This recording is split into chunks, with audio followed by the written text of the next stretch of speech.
Alright, guys. Stuck on Facebook or YouTube.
Hmm.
Estonian residents from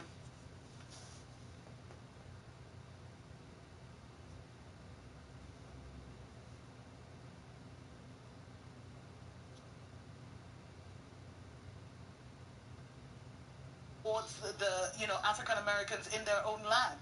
Give us, help us to send a goat to a lady in the village in Africa. Help us to send to buy school books and textbooks. We poll done, I think it was by the Washington Post, that showed that a lot of Caucasians, a lot of the are super happy to when they're told they're aiding in providing mosquito nets, they're aiding in providing food, they're aiding in. He wrote some stuff that's very eloquent, saying, I rather suspect that it's because of my color that you're treating me like a common criminal, although I prefer not to believe this. And to compensate me for all the services, they arrested me arbitrarily in Saint-Domingue. They choked me and dragged me like a criminal without any decorum or concern for my rank. Is that the recompense due my work? Normally, a mutinous French officer would have been brought before a military tribunal, so he comports himself as if he's going to have a military trial. Toussaint's sons had been educated in France. They had even met Napoleon. Hoping again that Napoleon would understand his thinking, Toussaint peacefully boarded a ship for France. Saint-Domingue remained mostly calm in Toussaint's wake. Georges Dessalines and the other black officers continued cooperating with French General Victor Leclerc. But then, news arrived from the nearby colony of Guadeloupe. Napoleon had reinstated slavery. Leclerc reported that he had Dessalines in his pocket and controlled him and had mastered his spirit. Well, he was extremely wrong about that. Saint-Domingue erupted in anger and fear. Dessalines quickly broke from France. One more time, the former slaves of Saint-Domingue took to the field against European armies. Dessalines is a no-holds-barred, no-compromising leader and figure who is going to eradicate anything that stands in the way of what the people have been mobilizing towards. That's generally reported that Dessalines killed all the white people, a massacre of all white people, race war. No, not really. There's one report by a survivor who managed to get out to escape by masquerading as an American, because Dessalines was not killing Americans or English, just French.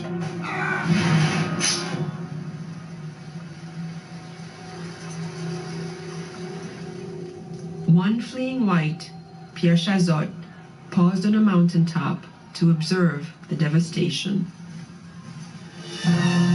No less than 10 square leagues of country burning like volcanoes. The rapidity of the conflagration was such as to make the beholder believe that large and thick trains of gunpowder had previously been laid down.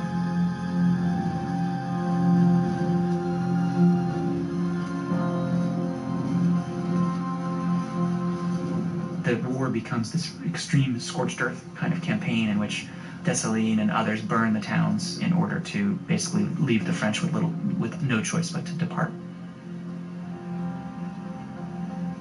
Dessalines' scorched earth tactics worked. In 1803, the French army was finally driven out. 50,000 French soldiers had died. And Saint-Domingue, Haiti, became the world's first Black Republic. This is a powerful story. It wasn't just an anti-colonial revolution, but it was also an anti-slavery revolution in that it said your economy and your privilege, which is based on forced labor, cannot stand, it will not stand. It's a message that translates through time. Independence is the strongest feeling of human being. I think we all, in some ways, have inherited something from this revolution, because it's really the first place that people insisted absolutely that human rights were for all people. It's something that everybody should know about it, to know exactly what our species, not black people, but our species can realize.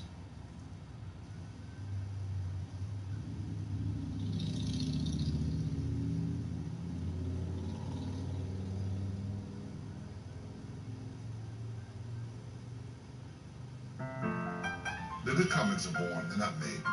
It's an innate thing. It's inside of you. Something that comes from upstairs. Okay, we're looking for suits. Old school. Jesus is black, and so is Cleopatra. Know your history.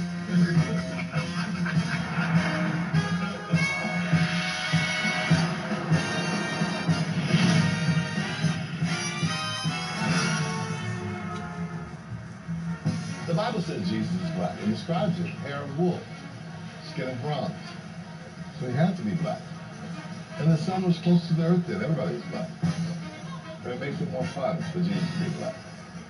This is the house that I was raised in right here. My whole family, everybody lived here. This is the house. My dad's always had this house. Even though he doesn't even live in LA, he's always kept this house no matter what. What are you saying? No, I'm just talking about the house. What about it?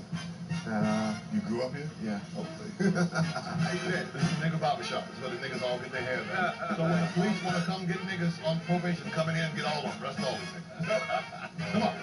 New York. Because they like being black here. They do. They're very comfortable with it. They're not in denial. So that's why I like it. How you doing, brother?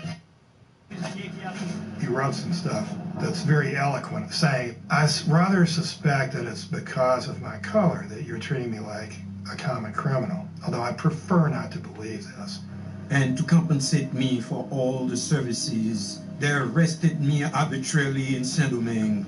They choked me and dragged me like a criminal without any decorum or concern for my rank. Is that the recompense due my work?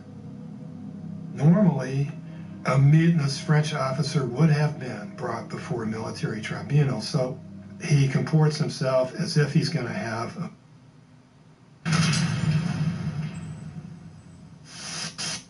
And we have former pages here. What did they say? They say that you were escorted away from the Page program. That is not by true. security. We heard it was something dramatic. I don't know what you're talking about. You guys are insane. Yeah. It was a vote. It was like an online vote. I don't know. I didn't ask for this. I heard Dr. Heimlich of the Heimlich maneuver. Yeah, Henry Heimlich. What's up? I beat you. No, I'll be into that. I like football. Okay, great. So I guess we will go to the show together. Not anymore. I need us in today's society is my phone and a light up ring pop. He just asked me to marry him. Should I say yes? Avi. Oh. Whoa, it's talking. Oh my god. In harder work, gathering is generally a more productive way of finding food than hunting. But it still doesn't provide enough calories to support a large population. This jungle around us, you might think it's a cornucopia, but it isn't. Most of these trees in the jungle don't give us anything edible. There are just a few sago trees, and the rest of these trees don't yield anything that we could eat.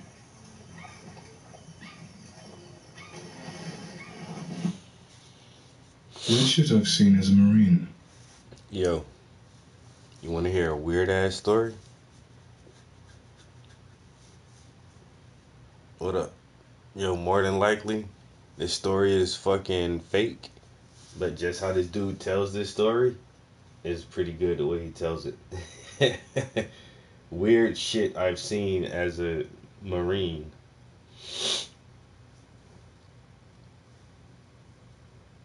Probably an hour or so.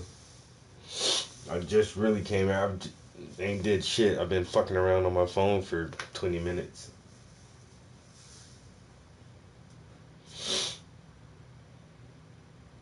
Weird shit I've seen as a Marine.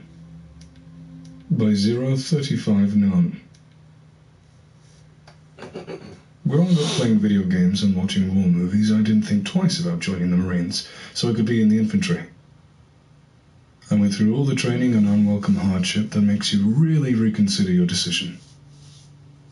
Anyway, I got stationed to a desert base known as 29 Palms, the largest piece of military-controlled land in the US. It covers approximately 930 square miles in total. It's fucking huge, in Southern Carolina and a few hours from Mexico. When you're out that far, you start to see some shit. Fast forward to my first field op and me losing my shit. To put things in perspective as to how far away we were from civilization, the closest man-made object is a 3-hour ride away. This day was particularly hot because it broke 130 degrees as if the sun said, "I told you I could." So we spent all day hiding under camouflage netting, getting classes about various military tactics. Once the sun set, we set off into the night to get some hard, realistic training done. At night we practice using our night vision optic to do some shit like reloading and reading maps. It produces an image off of ambient infrared light, so you can actually see a lot more shit than the naked eye. The sky is absolutely cluttered with stars. I can see a shooting star every few seconds. The Milky Way. It's pretty damn cool.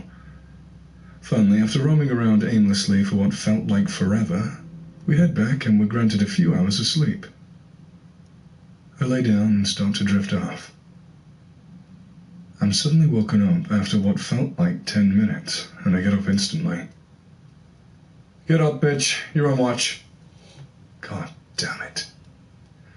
I get dressed and stand my post dutifully like I'm told at the checkpoint. I'm given a radio and told only to lift the barbed wire after it gets approved over the radio. It's maybe around 2 a.m. and everyone else in my company is dead asleep, except for myself and an officer in the comm truck.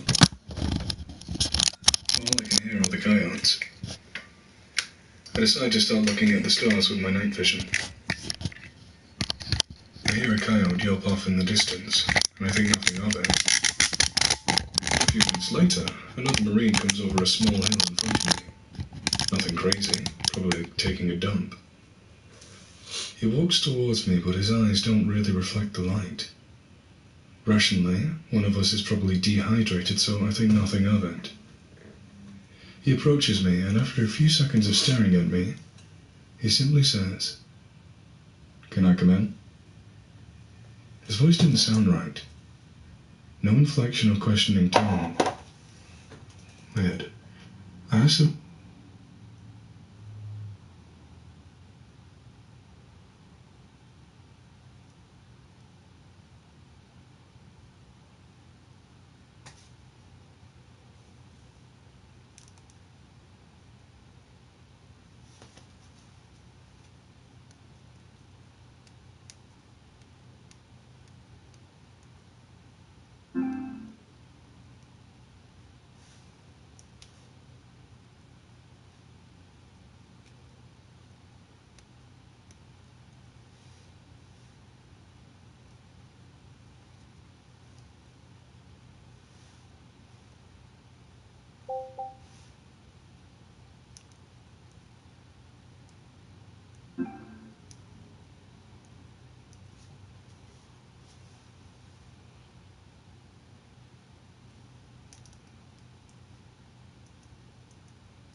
I'm given a radio and told only to lift the barbed wire after it gets approved over the radio.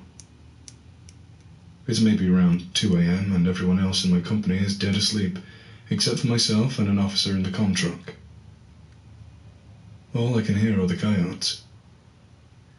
I decide to start looking at the stars with my night vision. I hear a coyote yelp off in the distance, and I think nothing of it. A few minutes later, another Marine comes over a small hill in front of me.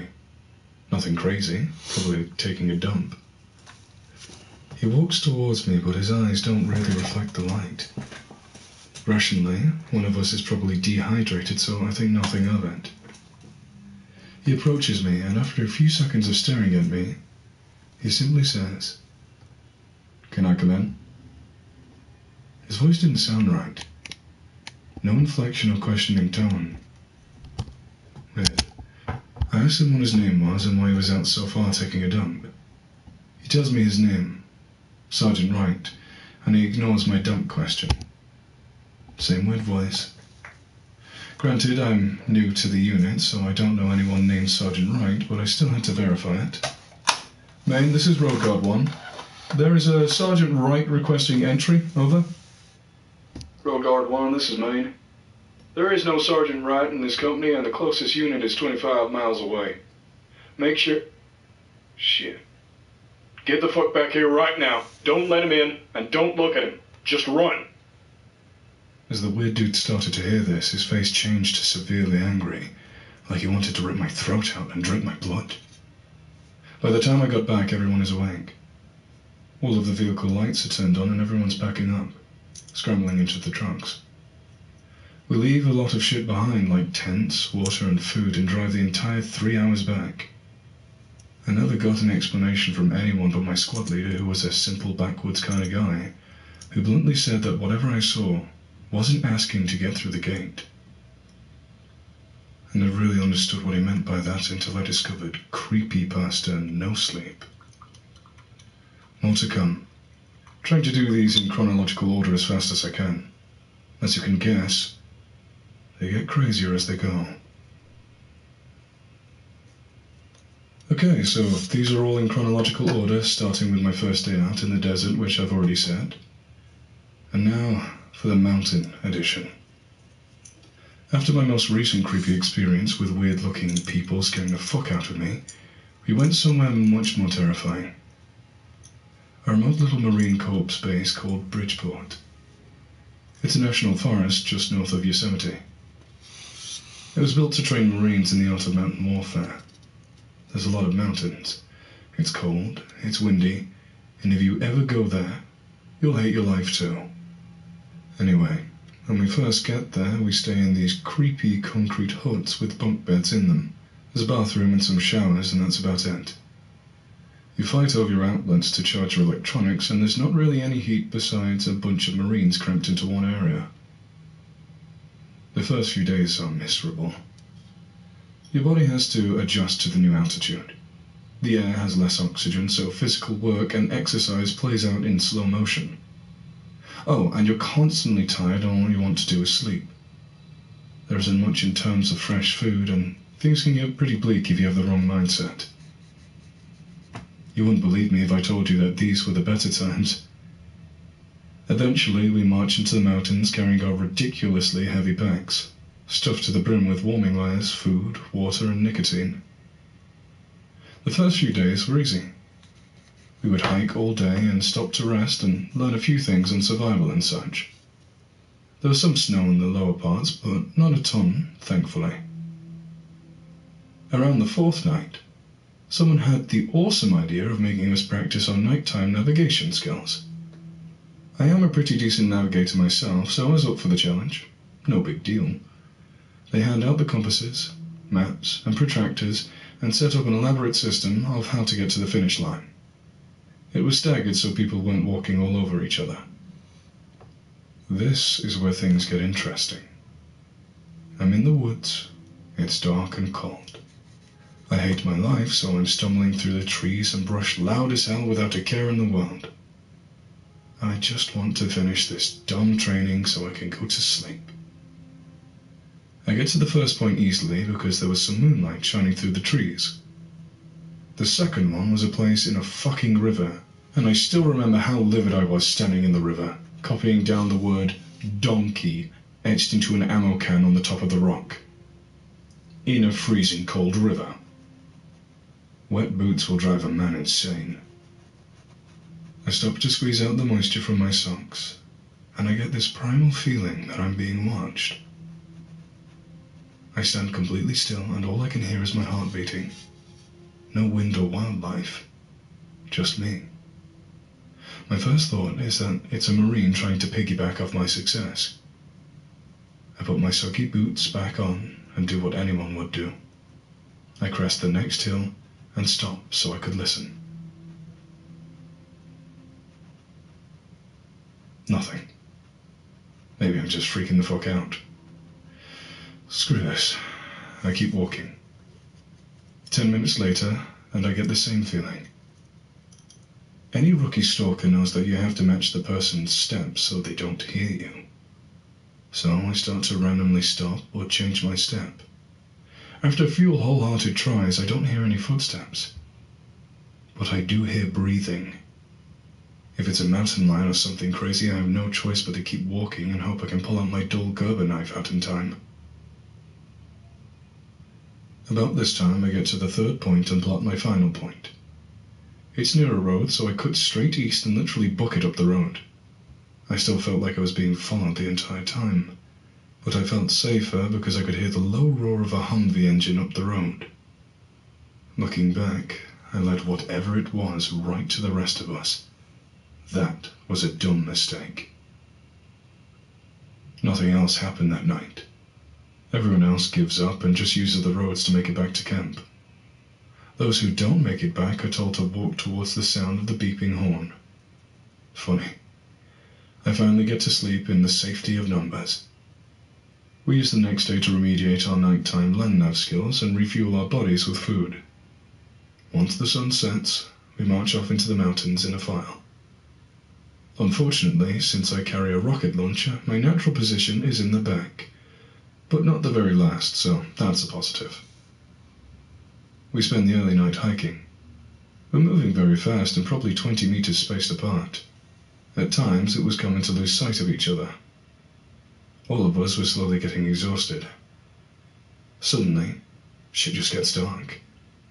Like the ambient light is just being absorbed. I get the same primal fear. Extreme silence. Yep. Fuck. I keep walking without a word until I hear someone, probably the guy behind me, call my name. I turn around, and he looks at me like I'm an idiot. What the fuck? Keep going, dude. They're gonna lose us. Okay, weird. Who called my name? I spin back around and try to see my way through the brush for the guy in front of me. I get a glimpse of him and discreetly yell at him to slow down, but he doesn't even hear me. What the fuck? About the same time, I hear from behind me, dude, what the fuck is that? I hear the light rustling of leaves and some twigs, but that's it. I run maybe 15 meters, which isn't far, but at night it is. There's nothing but this pack on the ground and his rifle. I call out his name. Nothing. I reach for my radio. It's dead. I turn on both of my flashlights. Dead. Fuck, fuck, fuck. I start yelling. I blow my rape whistle that they made me pack. Nothing. I don't know how long it took them to realize I was missing, and how they backtracked their way to me, but it felt like hours. I could feel whatever it was just out there waiting, fucking toying with me. I told them everything, and they were convinced that this guy just got lost. They all spread out to look for him for a few hours, but ultimately came up with nothing. Sometime the next morning, one of the hippie park volunteers found him 30 kilometers away across multiple mountains. He was bleeding from his ears and didn't even know his name. Of course, he was in extreme hypothermia and had a ton of bruises on him, but no severe bleeding.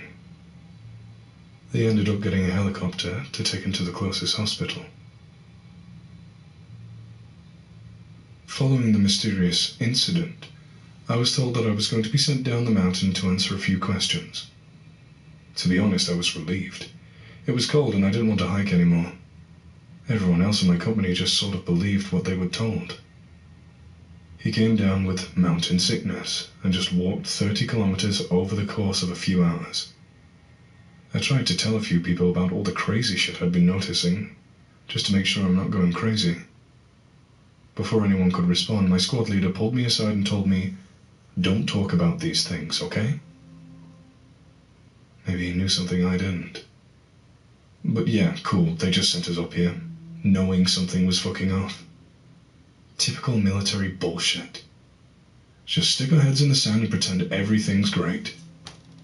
I was glad I was leaving for a few days, but there was nothing but complete dread whenever the idea of coming back entered my mind. The Humvee to take me back down finally showed up, and the road was uneventful. Seeing if I can work on your piece tomorrow. Office-like building. The military police guys were just like me and had to do a job. They got a statement off me and asked if I had noticed anything unusual about the guy before he disappeared. Nope. Seemed normal to me. Then the NCIS guys came in. I've dealt with them before over something else, and they're usually good-natured guys. But not these ones. Brisk, to the point, and methodical. They read off all the facts about the case like they were reading nutrition info on a cereal box. Unsurprised and monotone. They'd definitely seen this before. They asked the same questions. When I had told them about all the creepy things I had noticed, they told me I was probably suffering from mountain sickness too. I was beyond pissed, but I knew better than to offer it. It's almost... It's dry to the touch. They asked me if I had taken any pictures that day. But it's still really tacky. You can even hear it.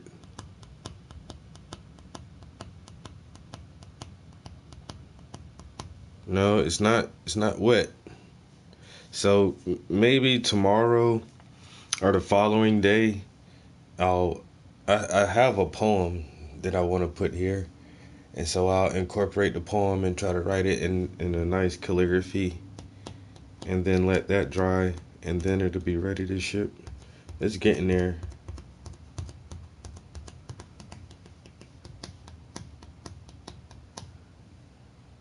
Yeah, so it's just tacky. A little bit more.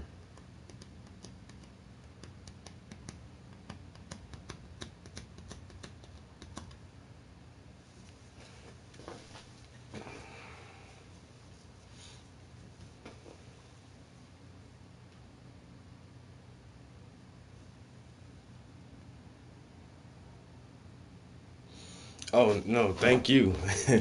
You know what I'm saying? That's what I know some artists who really don't like doing commissions. And I've gotten in that kind of debate before, and it's like, oh, people need to buy the art that I want to make. Buy the paintings that I choose to paint. And I'm like, yeah, that's cool. When you do a painting and somebody buys your art, that's fucking awesome. But you gotta think about it too, like, they motherfucking millions of goddamn artists out here. Literally millions of people who create art. And so when an individual selects you personally out of millions of other fucking artists that they could have chose from to do a personal project just for them, a one-of-a-kind original project just for them, that shit means a lot. It means a lot to me. You know what I'm saying? Because I love when people come to me for commissions. You know what I'm saying? I know my art is going to have a home. It's going to someone's home, and it's going to be loved and taken care of. You know? And once again, like, that's... You could have went to anybody else. You know what I'm saying? I'm shit. I'm a dope-ass artist, but there's other dope-ass artists out there, you know? So I always appreciate it when I'm selected out of millions of people to actually do projects like this. So, and it did turn out really nice. I really do like this. So just a little bit more drying. Let it dry for like over the night, or maybe if it's still too tacky tomorrow, probably let it dry for one more day. But I should be able to. It's dry enough for me to write on it. Let me say, what's today? Sunday, Monday, Tuesday. Let's say best case scenario, I could probably ship it out Friday or something of this week, and worst case scenario, maybe the middle of the following week, so it's Sunday, Monday, Tuesday, Wednesday, Thursday, Friday, 5 days. Might be dry enough in 5 days, but if not, I'll just let it sit over the weekend and try it again the following week. So,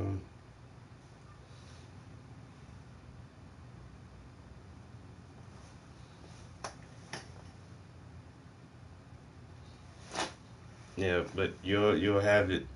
This will be in your presence shortly.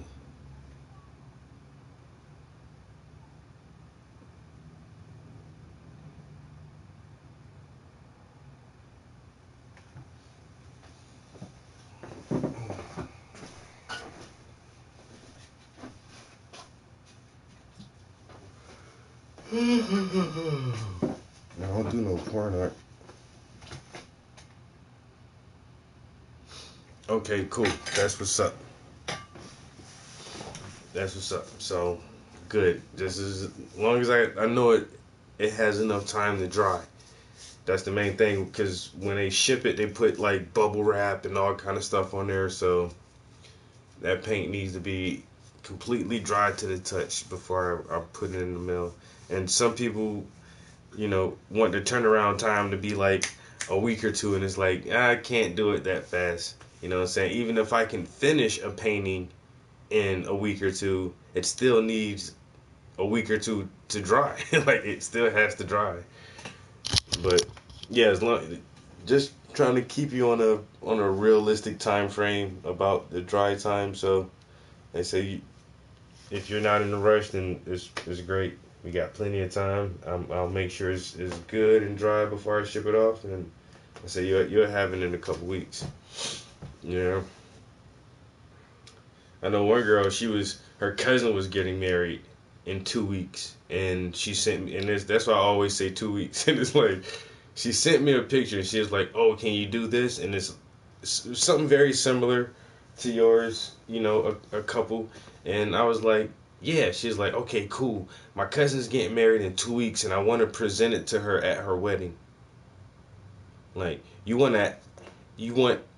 the painting to be at the wedding, and you give it to your cousin in 2 weeks. She's like, yeah. I'm like, that's impossible. It's impossible. I can probably finish the painting in 2 weeks, and that's if I bust my ass and take no breaks and don't play no video games and don't go out and do shit. And I can probably finish a painting and make it look really good in 2 weeks. But then it still has to dry. It has to dry. So I was like, it's impossible for me to get you that painting in 2 weeks and ship it to you. And it has to get shipped to you. So that's another 2-3 days while it's in transit, or however long it's going to take for it to get to you. And so I turned down a lot of projects because of time restrictions. If people, I don't know, people think I can just manifest a painting out of my fucking butt or something, like, oh, artwork. Like, nah, this shit take hours. Take hours and hours to get this thing together. So patience is a virtue. We all know this.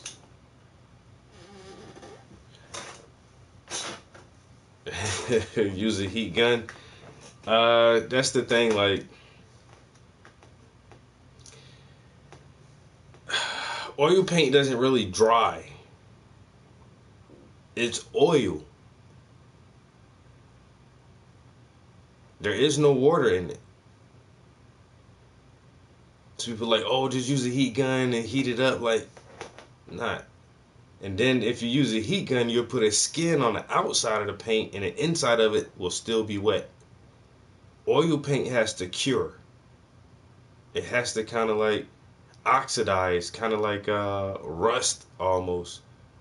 So you just have to wait. Man said, put a heat gun to it. That's not gonna work, bro. Trust me. It's oil. There is no water in it. You just have to wait for it to cure and harden. Is basically what it does. It just, oil paints just gets hard. It doesn't technically dry. It does dry, but not like water dry. It's weird. I'm not a fucking chemist, so I can't explain it. I understand the basic properties, but putting a heat gun, it's not gonna work. It wasn't a stupid suggestion, because I've tried it. I've tried setting my shit in front of heaters. It don't work. It don't work. It'll dry when it dries. There are additives.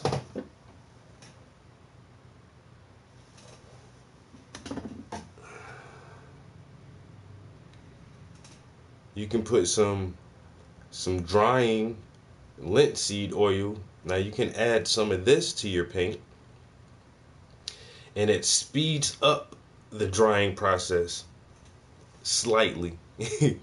It's not going to turn your paints into acrylics where I add this and you brush it and then like 10 minutes later it's dry. Like, nah. it might increase the drying time by like a few hours or something, but not by days.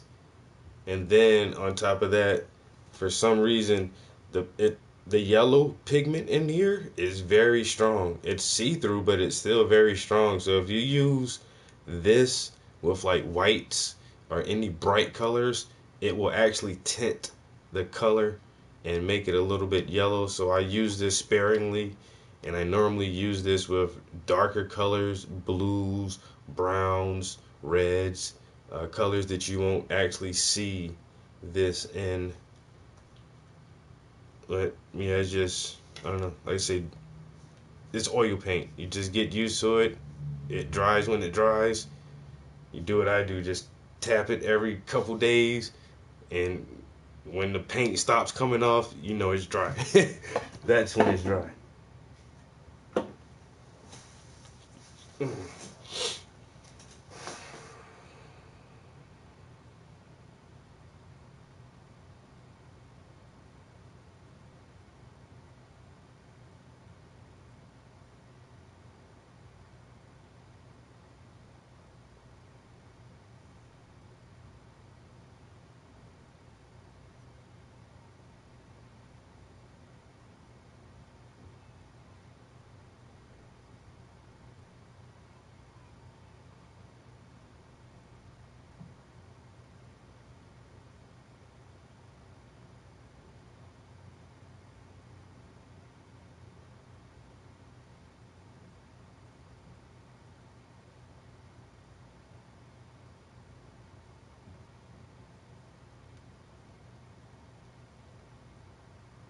Them I didn't, but I thought that was strange.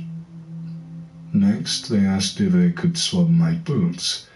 To this day, I'm honestly confused as to why the hell they would do that. I don't know if they were fucking with me or if it was something else. My only assumption was that this thing alters the surrounding area on a microscopic level. Maybe there was an isotope it produces that may have stayed on my boots. I have no clue, but if anyone has any similar stories or information on why they did that, please let me know. At the conclusion of my interview, they made me sign a document stating that I wouldn't talk about anything and that they would contact me when I was free to disclose any information. This was a few years ago, and they never got back to me. So it may not be legal to talk now. But I have an ace card up my sleeve, and I'm not going to talk about it. So I walked back to our fabulous 5-star concrete huts to get some sleep. Thankfully, I wasn't alone, as there were a few guys that stayed back because they had sickle cell anemia and could actually die if they went above a certain altitude. I took one of the best hot showers I've ever taken in my life and headed to my bed. I was exhausted, but I couldn't sleep. Now, I rarely smoke, but I still carry a pack on me just to make lucrative trades or sell them to desperate nicotine feeds in the field. I felt like now was a good time to smoke, so I went outside. Maybe it would calm me down. All was going well, until that dreadful feeling came back again. Shit, the tree line was maybe 40 meters away. I don't know how the hell it followed me or why. Could there be more than one? I stopped up my cigarette and went back inside. I managed to calm myself down and fall asleep, but I would always wake up suddenly after maybe 10 minutes. No dreams, just the overwhelming feeling that you're being observed. The next day I packed all my gear into the Humvee and helped the driver load some stuff into the back. The drive was uneventful and I managed to catch some sleep, only to be woken up by the rough terrain here and there. When we finally arrived, it was almost afternoon and the company was preparing to cover some serious terrain that day. Just my luck. Before I knew it, we were traveling up a steep mountainside. I didn't think it could get any worse until it began to sleet heavily. It was bad. The wind picked up and it felt like we were being cut with glass. I couldn't see, people were getting lost, and the rocks were slippery. We hiked for hours upon hours. I swear these mountains were trying to kill us. The sun began to set and our clothes began to freeze on us. If that wasn't bad enough, I noticed that our compasses were acting strange. No matter how hard you tried, you would eventually end up walking towards the base of a particular mountain that was named Devil's Incline on our map. This was a military map that someone had made in the 1980s. I don't know if I'll be able to find it. Coincidentally, I got the same feeling of being stalked again. Fuck. Anyway, our guides get us to the right destination. A place called Sardine Rock. As soon as we stop, people start shaking violently because they were no longer hiking and producing zero body heat. Someone was smart enough to predict this and had two-man tents driven up to our rendezvous point on a massive truck. We rarely use tents, but this was literally a life-or-death situation. To make things worse, the wind picked up and it started to downpour violently. You couldn't hear yourself talk. It was chaos. If you've ever set up a tent in the wind, you'll know how impossible it is. By the time we had everything staked in, the tent had a few inches of water at the bottom. Our sleeping systems are waterproof, but our entire bodies were soaked to the bone, so they eventually became wet from the outside in. Then the temperature dropped, and things got worse. Being in the military, you always have someone on watch. Since there was still sunlight out, I volunteered to stand it whilst everyone else hid in their tents. The picture you're seeing now is a picture I asked a friend to take, just to illustrate my misery. My Gore-Tex rain jacket is completely soaked through. Worst day of my life. Finally, I got back inside my tent and tried to get some rest. I don't remember falling asleep, but I was suddenly woken up to someone outside asking for help. It was the same voice of the guy who ended up 30 kilometers away, except that guy is still in the hospital. He would call out someone's name and say it a few times and try to get them outside. I think it was my squad leader who yelled at everyone to stay the fuck in our tents and not to go outside. For the next few minutes, he practically begged us.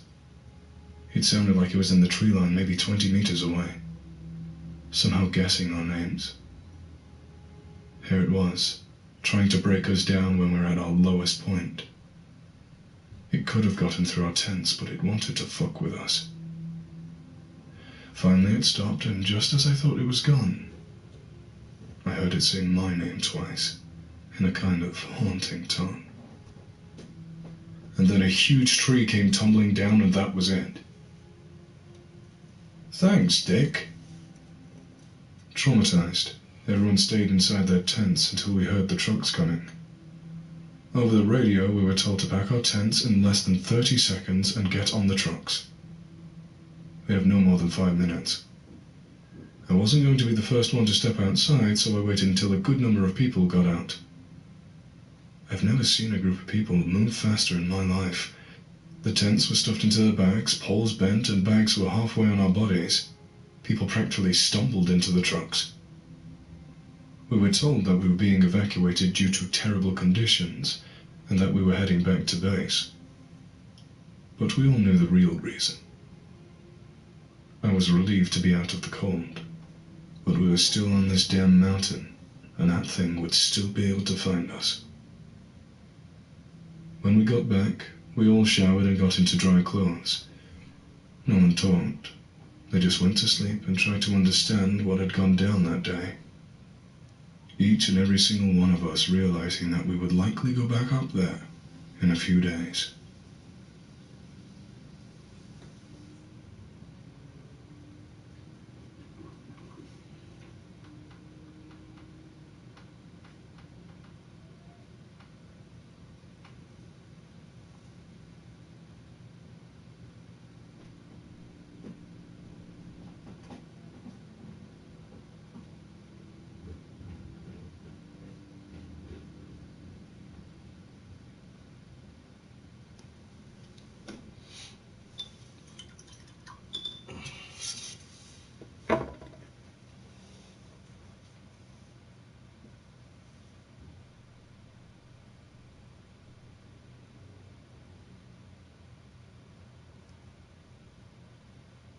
before.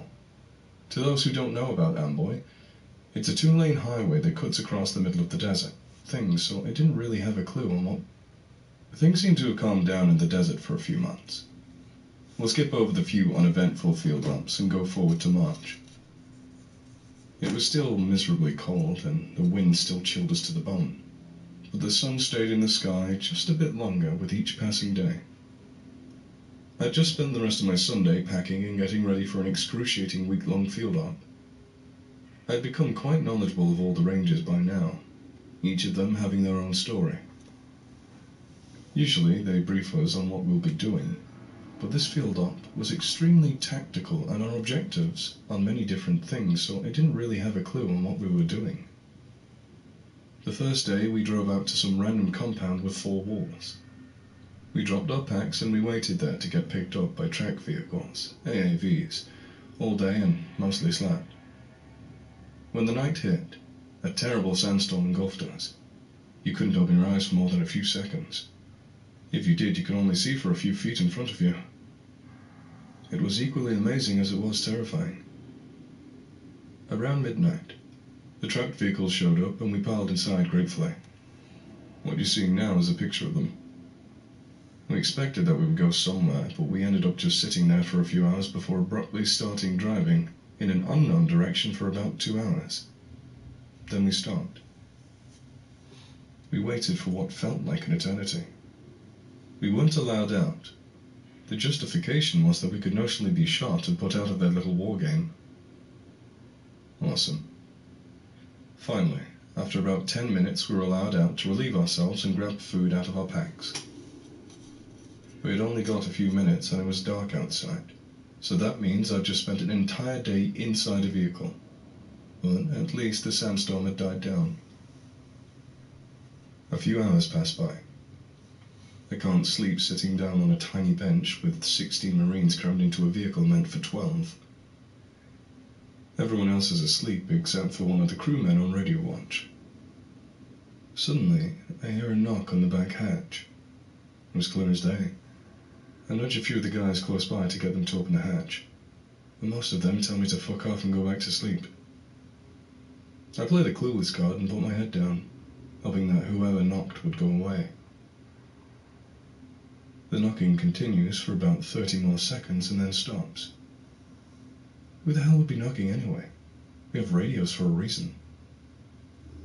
I spend the next few hours falling in and out of sleep before someone wakes us up and tells us that we have 5 minutes to stretch and piss. I have no idea what time it is or where I am. We all pour out of our tin can prison and spread out. There are other vehicles around us, but none of the other Marines around. We head over a dune to take a leak and take a few seconds to admire the stars. A sight for sore eyes. Somewhere in front of me, I see a dark figure off in the distance. There were no AAVs over there, and we were arguably in the middle of nowhere. As they get closer, I can see it's a Marine, but I can't make out who exactly it is. They aren't wearing a flak jacket or Kevlar, just some ragged desert camis and a boonie. That's not allowed during this field op. He gets closer, and I recognize a familiar dead gaze that doesn't reflect any light. It looks very different this time. A different body, I guess. Don't talk to him. Don't even look at him. I already broke one of those rules, so I started sprinting for the AAV. I tell everyone to get the fuck inside with enough fear in my voice to get them to go. I grab my radio and get in contact with the same lieutenant. Surely he would understand. He was the commander for the platoon I was attached to, so I called him up on the radio. PBR Street Gang, this is Vehicle 6. There's a Sergeant Wright in our perimeter. Roger. Solid copy, Vehicle 6. PBR Street Gang out. I overhear a bunch of radio chatter coming from the crew compartment. 20 seconds later, the vehicles start up and we're driving away into the desert for safer lands. Suddenly, we come to a grinding halt. People in gear go flying about. I can feel the vehicle turn around and go back the way we came. What the fuck? One of the crewmen ducks down from his turret and informs us that one of the vehicles flipped the way we just were, and it was on fire. We were going back to help, Luckily, the Marines had gotten out just in time as it flipped. We were already packed to the brim, but we managed to make room for 4 more Marines. All of them were pretty banged up. We drove off, and I'm assuming someone was called to deal with the burning AAV. There wasn't much we could do with the single fire extinguisher we had in the passenger compartment. Someone asked one of the guys what had happened to the AAV, and his response was that they heard knocking on the hatch. They were told not to open it, and a few seconds later, the engine turned on and the whole thing flipped without even moving. Suddenly, a fire broke out, and they all managed to scramble out before things got even worse. This was not the first time it happened. If you Google 29 Palms AAV accident, you'll see a ton of articles. It's an extremely common thing, and most of them don't make the news unless someone gets hurt.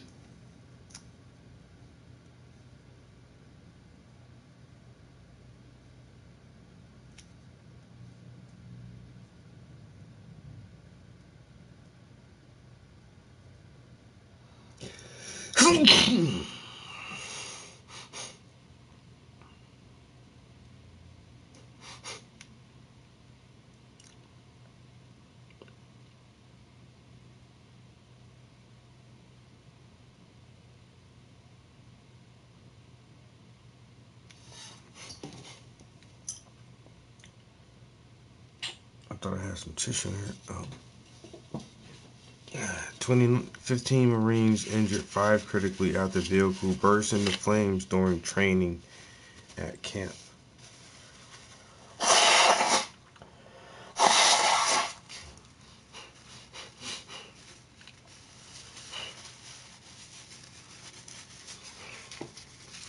So this is 29 Palms AAV accident, he said, look up. 15 Marines were injured Wednesday, September the 13th, aboard an AAV similar to this at Camp Pendleton. 15 Marines were injured, 5 critically condition hospital in Orange and San Diego counties after an assault atmospheric vehicle burst into flames during a training accident. Seaside military-based Marine Corps officials are investigating the cause of accident and injured Marines of the 3rd Assault Amphibian Battalion. And the accident is the second largest multi-injury accident in the last 2 years on the Marines Corps base. 5 other Marines are listed in serious condition, 1 in stable condition, and 2 have minor injuries, said First Lieutenant Paul Gainey. 2 other Marines were being treated for unknown medical conditions.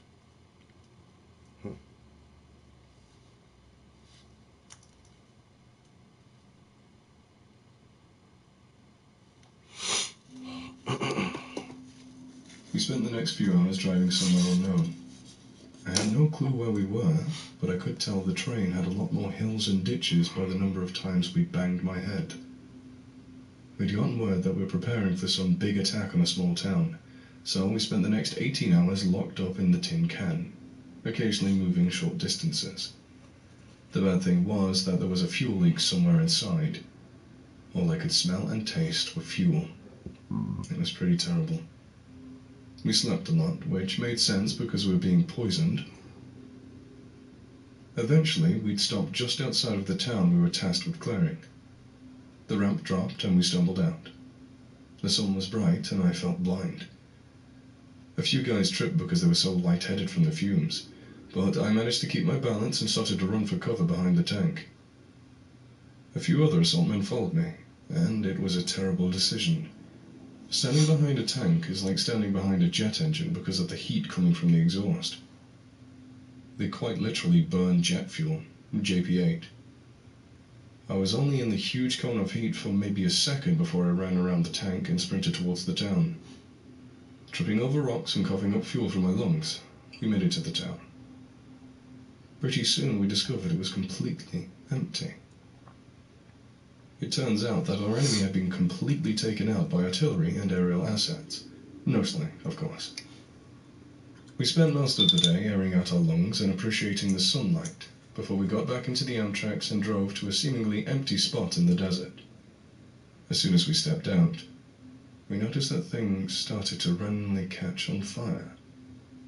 No, this wasn't hell or anything crazy. We stumbled upon an area where white phosphorus shells had been dropped. Being Marines, we were amused by the glorious fire arcs and began to kick them at people before we got yelled at. We were told the trucks would come before the sun went down, but we didn't make it back to the base until around midnight. Here's a cool picture of the rocks in action. A world within a world, with Freemasonry and Satanism at its center. Before.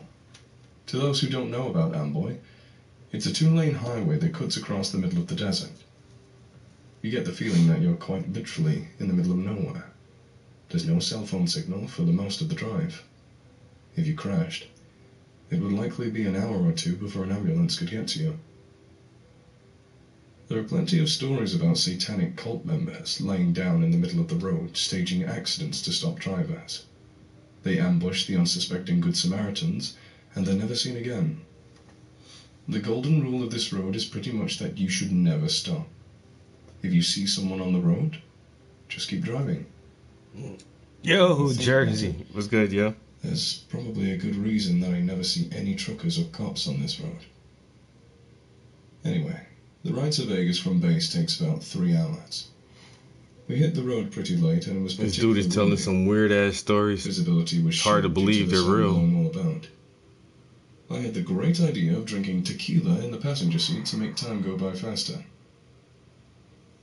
We were about halfway there when my bladder decided that it didn't care about satanic cults and that we absolutely had to stop. We pulled off onto the soft sand, and I opened the door to get out. It was a pretty cloudy night, so there's absolutely zero ambient light. I could see a few feet in front of me because of the car's headlights, but even those were dimmed by the blowing sand. With my eyes half open, I saw something dark dash in the corner of my eye, followed by a yelp and a torrent of curses from my friend. I quickly stumbled back towards the car, and I saw my friend on the ground face first with something biting his leg violently. All I could see was an extremely dark, lumpy shape. It was like someone had sewn a bunch of different parts of mangy animals together. I froze in fear, unable to make a decision. Before I could move, the thing looked at me with eyes that glowed faintly red and took off down the road. All of this happened in maybe 15 seconds. I got my friend in the back seat and inspected his wounds. The only way I could describe the bite mark is that it was the size of a human's bite, but with pointed teeth that were spaced apart. It was bleeding pretty badly, so I did what any Marine is taught. I took off my belt and placed it a few inches above the wound and made a makeshift tourniquet. Then I wrapped it in my t-shirt, elevated it, and hoped for the best. He obviously couldn't drive, and I figured I was sober enough to drive the straightest highway in the world. I'm usually extremely against drunk driving, but I wasn't staying around to play with whatever was outside. I helped him hop his way over to the passenger seat and ran back to the driver's seat. Yo, what's up, guys? I'm gonna pull the camera back in a second here. Scared as hell. I could barely hold onto the steering wheel because my hands were shaking so badly. I tried to throw in some shitty jokes to lighten the mood, but they were more for myself than him. At first, I cruised along at a mere 70 miles per hour, to play it safe. But pretty soon my friend started to quite literally scream in pain. The way he described it was, 1,000,000 daggers flowed through my fucking bloodstream. I sped up after that, and the ETA dropped slowly on the GPS. My friend was in complete agony the entire time, but I honestly couldn't do a thing for him. I told him to bite the seatbelt, but I knew he was beyond that kind of pain. For about 5 minutes, he began muttering and slurring his words. It then progressed to something completely incomprehensible. I don't know, dude. It says, weird things I've seen as a Marine. It doesn't say it's an audio book. It doesn't have an author or anything like that. And the guy says, well, you know, and he's making it out to be as if this was true events that really happened. I doubt it. I think it's just somebody wrote like some pretty creepy short stories or something like that, and this guy's just reading them out. But I don't know. They're not presenting it as if it is fiction. The dude is presenting this thing as if this is facts and real occurrences that he himself experienced. Then he was quiet, but he still had his eyes open. I sped up to about 90 miles per hour because I was so worried he was going to die. I was trying to get a signal on my cell phone when I noticed a bunch of blue and red lights scatter around the inside of the car. Shit! I'm drunk, my license is expired, and I'm speeding. Keep in mind, I've never seen a cop the entire time I've been on this road. I begin to slow down gradually and look for a good place to pull over. As I'm looking in the mirror, I notice that my friend's radar detector is not going off. Weird. I'm picturing a billion situations in my head and all of them end badly. First I'll get destroyed on the civilian side with a DUI and a ton of fines. Then I'll get absolutely destroyed by my command. Loss of pay, restriction to my room, and demotion. Fuck. I keep looking for a good spot to pull over. I round a slight bend in the road and take my eyes off the rearview mirror. The road straightens out and I immediately look back at the mirror. Nothing yet. I keep driving and glance a few more times. Nothing at all. What the hell? My eyes are locked on the mirror and now I'm waiting for these lights to come around the bend. Absolutely nothing. Suddenly my gaze is averted by a flashing orange light in front of me. I slow down even more and there's a sign in the middle of the road that says, "Road closed. Detour," with an arrow pointing to the left. Granted, this is a straight road and I'm not going off on some dirt road detour in a Honda Civic, even if it means I can evade the cops. I stop right in front of the sign and grab the GPS off the dash. As I'm looking at all the different routes, the cop car suddenly comes up literally out of nowhere and it's behind me now, flashing its lights. Straight up materialized. I look in the mirror and I don't see anyone in the front seats. I don't see any cops walking towards me, but I am beyond creeped the fuck out at this point because a mysterious cop car just appears out of nowhere. My friend is still unconscious and was bit by something crazy. Suddenly all the lights go off. I step on the gas and run over the stupid sign in my way. The cop car doesn't follow me. I spend about 5 minutes going dangerously fast before I start to slow down. Visibility is still shit, but after driving this road enough, you know where all the bends and curves are, thankfully. Up ahead my headlights reflect off of something, and I start to slow down thinking there's another sign to tell me the road is closed. Nope. Off on the side of the road were a bunch of cars, extremely similar in shape to a cop car that was behind me, except it was just a burnt-out shell. One car was flipped completely and another was on its side, both burnt to blackened metal as well. I wonder if that would have been my car if I stopped for this mysterious cop car that appears out of nowhere. I never saw another road closed sign, and eventually got on a bigger, more frequented highway just outside Prim. At this point, I got service and called 911, who told us the closest hospital was in Vegas. When we arrived, I went in first and told the situation to the receptionist. They came out with a wheelchair and whisked him away whilst I sat in the waiting room, filling out some dumb form. All I know was that they couldn't stitch his leg up due to the nature of the bite, but cleaned and bandaged the wound. He did eventually wake up a few hours later with some sweet drugs. It was almost 5 by the time we checked into our hotel. He spent the weekend in the hotel whilst I lone wolfed around the city in his honor. We were both extremely sure to drive back during the middle of the day. The only weird thing that happened that I could say was the sun was trying to kill us even when it was setting. Even with sunglasses on and the sun visors down, we couldn't see a damn thing. We had to slam on the brakes after seeing a car driving extremely slow in front of us. Eventually, the sun went down and we were treated with hundreds of different colors, constantly changing in complexity and warmth. Did not see the burnt-out cars, the signs, or any more cops. However, we did see two cars that had obviously collided head-on, pushed to the side. Both front ends were horribly mangled. We didn't see anyone inside, so we kept driving. I honestly don't believe that whatever had bit my friend was a coyote. They're usually extremely skittish and scared of humans. The bite marks don't match what my friend had either, nor the excruciating pain. It had to be in connection with whatever or whoever was trying to run us off that road. So much for a relaxing weekend after the field.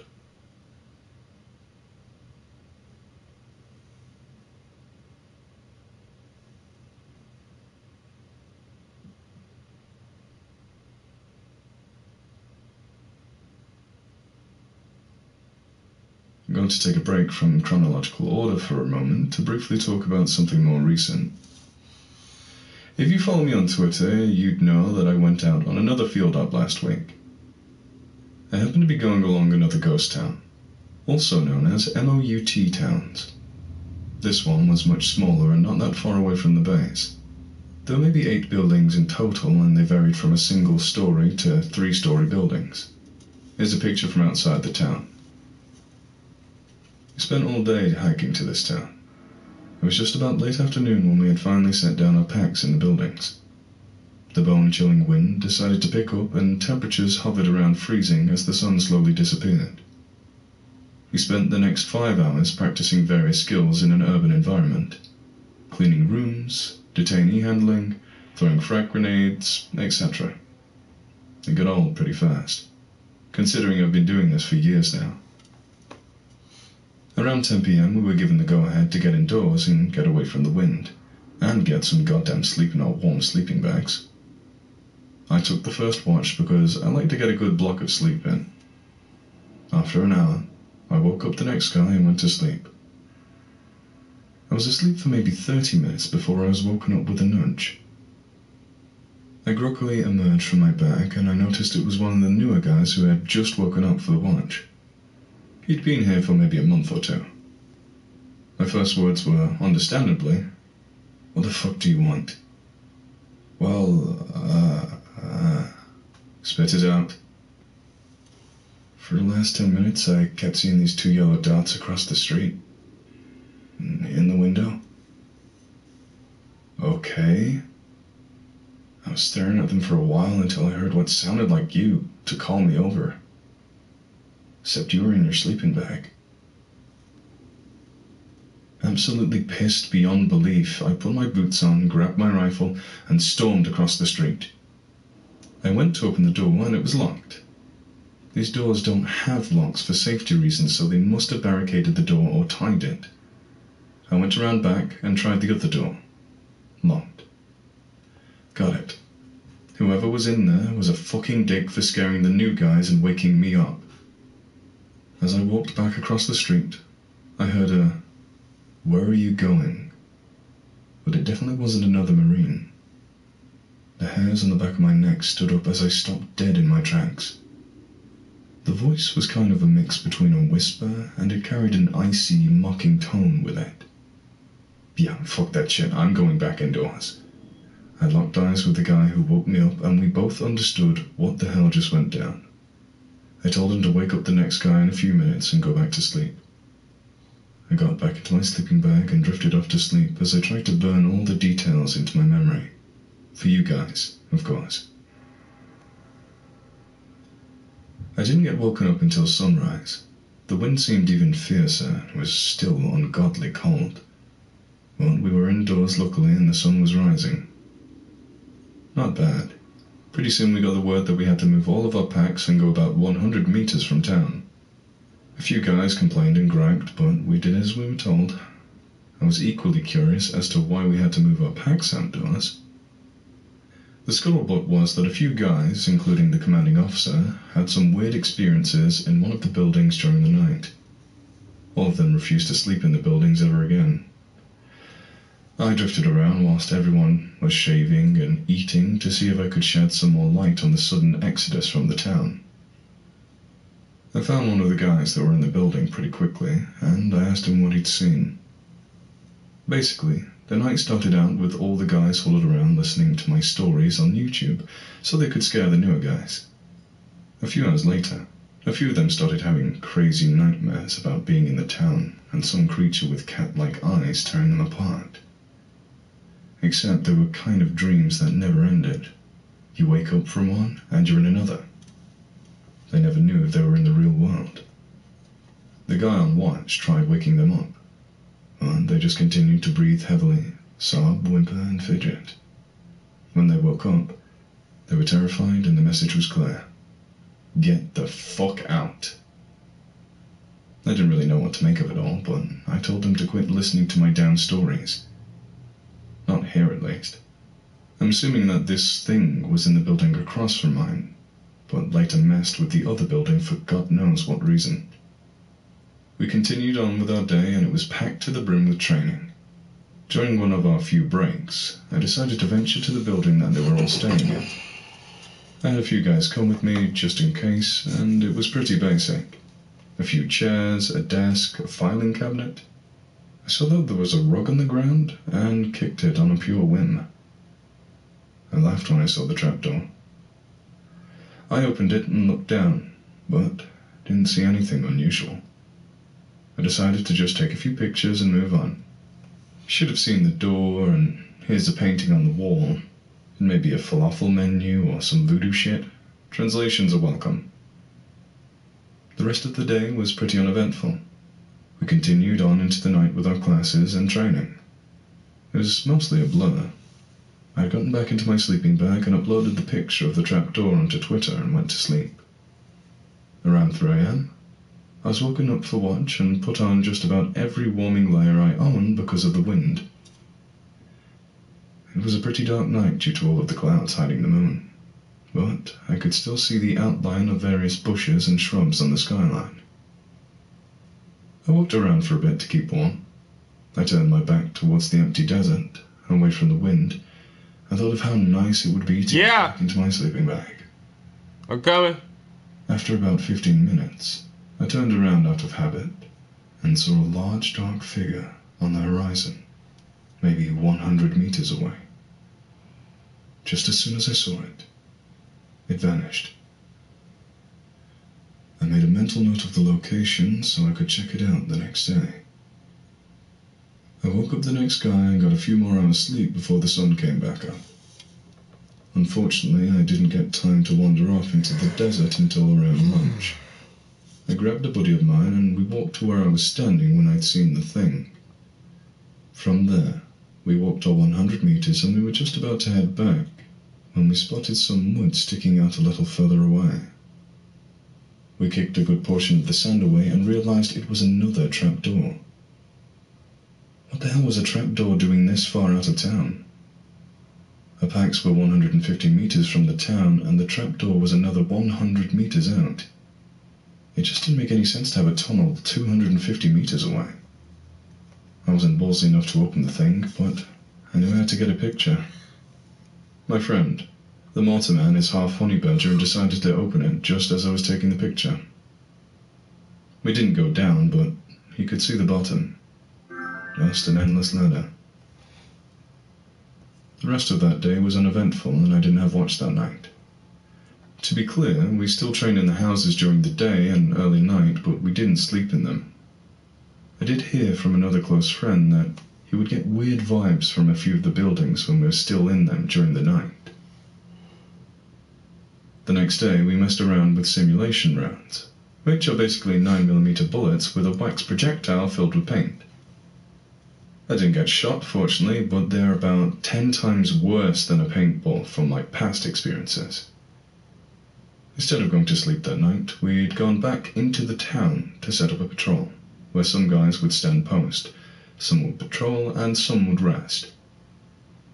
I swear Marines have amnesia.